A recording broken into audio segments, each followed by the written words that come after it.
அஷ்ட ஐஸ்வர்யங்கள், போக பாக்கியங்கள், நிம்மதி, சந்தோஷம், ஆரோக்கியம், சகல சௌக்கியம் ஏற்பட இந்த பூஜையை நாம் செய்யலாம்.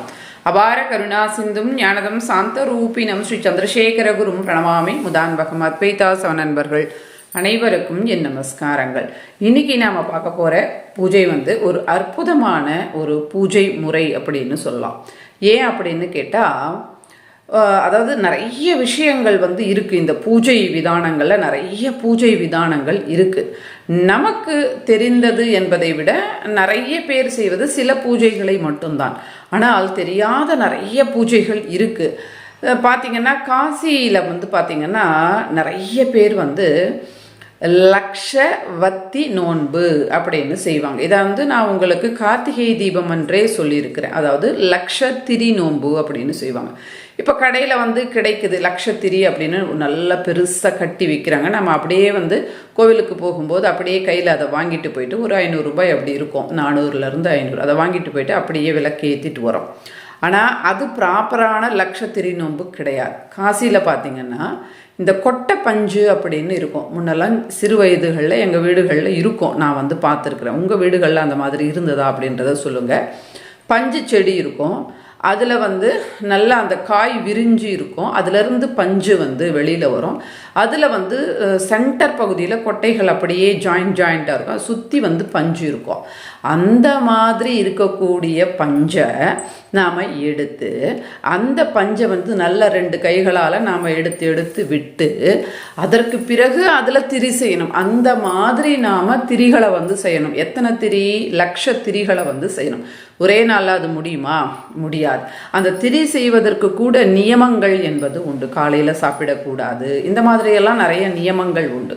இதை காசியில் செய்யும்போது ரெட்டிப்பு பலன்கள், அதிகப்படியான பலன்கள் என்பது இருக்கும். அதனால் அங்கே போயிட்டு நிறைய பேர் 3 மாத காலம் அங்கேயே தங்கி இருந்து இந்த நியமங்களை எல்லாம் கடைபிடிச்சு அந்த லக்ஷ திரிகளை செஞ்சு அங்கே தீபம் ஏற்றிட்டு வருவாங்க. இது ஒரு நோன்பு அப்படின்னு பேர், லக்ஷ திரி நோன்புன்னு.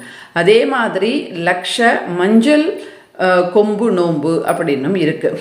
லக்ஷ மஞ்சள் கொம்புகள் வச்சு கௌரி தேவிக்கு பூஜை பண்ணி நிறைய சுமங்கலிகளை எல்லாம் கூப்பிட்டு தாம்பூலம் தருவாங்க. இது ஒரு பெரிய ப்ராசஸ். அதாவது ஒரு பெரிய சத்திரம் மாதிரி வாடகைக்கு எடுத்து, அதாவது கல்யாணம் நாம் எப்படி செய்கிறோமோ அந்த மாதிரி எல்லாரையும் கூப்பிட்டு நல்ல ஒரு பெரிய, அதாவது இப்போ ஒரு அன்னராசின்னு சொல்லுவாங்க, சாதத்தை ரொம்ப மலைமலையாக கொட்டினா எப்படி இருக்குமோ அந்த மாதிரி இந்த லக்ஷ மஞ்சள் கொம்புகளை நல்ல ஒரு கோபுரம் மாதிரி கொட்டி அதற்கு புடவையெல்லாம் சாற்றி அதில் கௌரி தேவியை வர வச்சு கலசமெல்லாம் வச்சு சுமங்கலி பெண்களை எல்லாம் கூப்பிட்டு பூஜை பண்ணிட்டு அதற்கு பிறகு அந்த லக்ஷ மஞ்சள் கொம்புகள் நாம் என்ன பண்ணுறது, அவ்வளவு மஞ்சள் கொம்புகள். அதனால் எல்லாரையும் கூப்பிட்டு அவங்களுக்கு இந்த மஞ்சள் கொம்புகளை தாம்பூலமாக தருவது. இந்த மாதிரி ஒரு நோன்பு இருக்குது, லக்ஷ மஞ்சள் கொம்பு நோன்பு அப்படின்னு. அந்த அளவுக்கு நம்மால் செய்ய முடியல அப்படின்னாலும் அந்த அளவுக்கு பலனை தரக்கூடியது தான் இப்போ நான் சொல்ல போகிற இந்த ஒரு பூஜை முறை.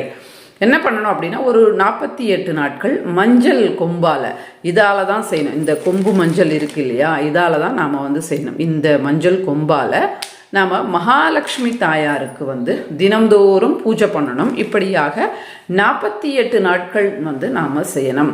இப்படி செய்தாலும் அந்த லக்ஷ மஞ்சள் கொம்பு நோம்பிற்கு இணையாகும். இப்படி நாம் ஒரு முறை நம்முடைய வாழ்க்கையில் நாம் செய்தோம் அப்படின்னா வீட்டில் அஷ்ட ஐஸ்வர்யங்கள், போக பாக்கியங்கள், நவநிதிகள் எல்லாமே நமக்கு கிட்டும்.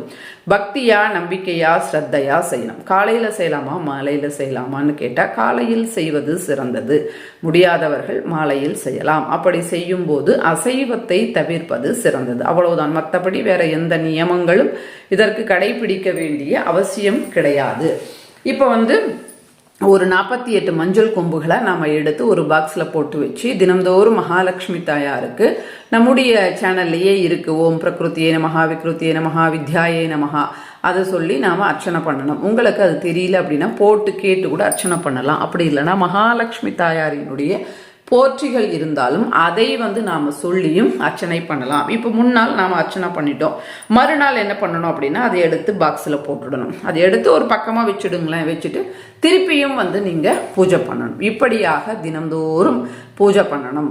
பூஜை பண்ணி முடித்த பிறகு இந்த மஞ்சள் கொம்புகளை நாம் என்ன பண்ணணும் அப்படின்னா, அதாவது ஒரு பாக்ஸ்லையோ அல்லது வந்து ஒரு மஞ்சள் பையிலையோ போட்டு பீரோவில் வைக்கலாம். அப்படி இல்லைன்னா இதை வந்து நாம் சுமங்கலி பெண்களை வீட்டிற்கு அழைத்து பூஜை பண்ணின மஞ்சள் கொம்புகளை வந்து அவர்களுக்கு தாம்பூலமாக தருவது சிறந்தது. ஒருவருக்கு 4 வெற்றிலை பாக்கு பழம் பூ இந்த மஞ்சள் கொம்பு ஒரு 4 வச்சு அந்த மாதிரி இந்த 48 மஞ்சள் கொம்புகளை நாம் வந்து தாம்பூலமாக தருவது, ஒரு 4 மட்டும் நாம் வந்து வீட்டில் பீரோவில் வைத்து கொள்வது. இந்த மாதிரி நாம் செய்யும்போது வீட்டில் அவ்வளவு ஒரு லக்ஷ்மி கடாட்சம், அஷ்ட ஐஸ்வர்யம், போக பாக்கியங்கள், நவநிதிகள், நிம்மதி, சந்தோஷம், ஆரோக்கியம் இப்படி எல்லாமே வந்து நமக்கு கிடைக்கும். நம்முடைய ரிஷிகள் பார்த்தீங்கன்னா தொலைநோக்கு பார்வை கொண்டவர்கள். ரொம்ப பெருசாக சொல்லியிருப்பாங்க, அந்த அளவுக்கு பலனை தரக்கூடியதை ரொம்ப சின்னதாக சொல்லியிருப்பாங்க. அதாவது ரொம்ப வந்து என்கிட்ட நிறைய காசு இருக்கு, நான் நல்லா பண்ணுவேன் அப்படின்னா நல்லா பண்ணலாம்.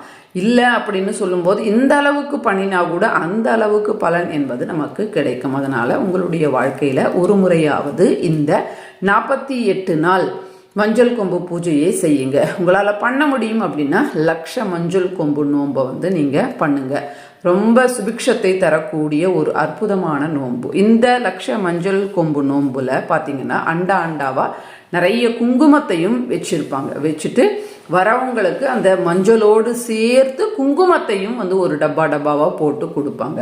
இந்த மாதிரி ஒரு லக்ஷ மஞ்சள் கொம்பு நோன்பு அப்படின்றது வந்து பிரசித்தியாக நிறைய பேர் வந்து செய்யறாங்க. அதெல்லாம் நம்மளால செய்ய முடியல அப்படின்னாலும் இந்த மாதிரி செய்யும் போது கூட அந்த அளவுக்கு நமக்கு பலன்கள் என்பது கிடைக்கும். இதை வந்து எப்போ நாம் ஆரம்பம் பண்ணலாம் அப்படின்னா, நாளைய தினம் பார்த்தீங்கன்னு சொன்னாக்கா உங்களுக்கு வளர்பிறையில் வருகின்ற தை வெள்ளிக்கிழமை.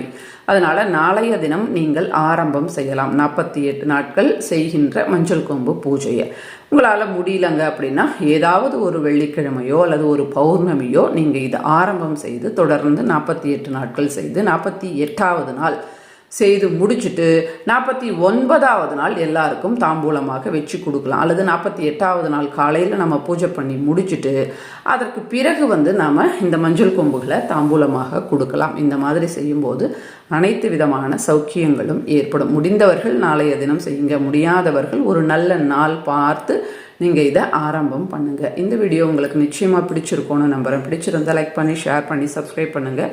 மற்றும் ஒரு பதிவில் மறுபடியும் நான் உங்களை சந்திக்கிறேன். அதுவரை நன்றி, வணக்கம். ஸ்ரீ மகா பெரியவா சரணம். ரொம்பவே அற்புதமான ஒரு மஞ்சள் கொம்பு பூஜை முறையை வந்து உங்களுக்கு சொல்லியிருக்கிறேன். அனைவரும் செய்து பயன்பெறுங்கள்.